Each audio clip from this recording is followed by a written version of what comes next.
L'affrontement du second tour est devenu une guerre de tranchées entre deux hommes qui se vouent une haine ancienne. Dans ce contexte, quelle solution s'offre aux médiateurs et à la communauté internationale? Le partage du pouvoir est-il possible? Un scénario comme au Kenya et au Zimbabwe, où une élection contestée a conduit à un partage du pouvoir, semble exclu en Côte d'Ivoire. Lors de sa visite avec les médiateurs lundi dernier, le Premier ministre kényan a averti Laurent Gbagbo que cette solution n'est pas envisageable. Laurent Gbagbo peut-il accepter de quitter le pouvoir pacifiquement? Lors de la dernière visite des médiateurs, Laurent Gbagbo leur a déclaré qu'il était prêt à négocier une issue pacifique à la crise. Un geste apparemment positif, rejeté par le camp Ouattara, qui y voit une tactique pour gagner du temps.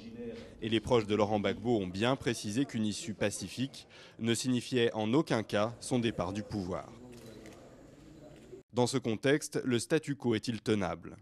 Laurent Gbagbo a perdu certains leviers économiques transférés à Alassane Ouattara.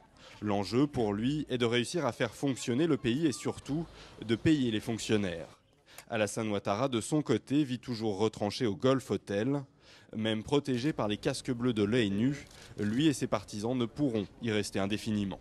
Une intervention militaire française est-elle alors envisageable pour dénouer la crise?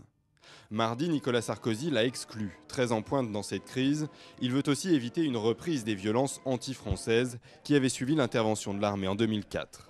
Pour l'ex-puissance coloniale, seuls les États africains peuvent mener cette opération. L'Afrique de l'Ouest mettra-t-elle sa menace à exécution? La communauté des États d'Afrique de l'Ouest, la CEDEAO, a prévenu Laurent Gbagbo que s'il refuse de partir, l'option militaire est envisageable. Mais l'organisation laisse encore du temps à la diplomatie. Guerre civile en Côte d'Ivoire, attaque contre les ressortissants étrangers, les États ouest-africains craignent aussi les conséquences d'une telle intervention. Il faudra de toute façon plusieurs semaines pour organiser une telle opération.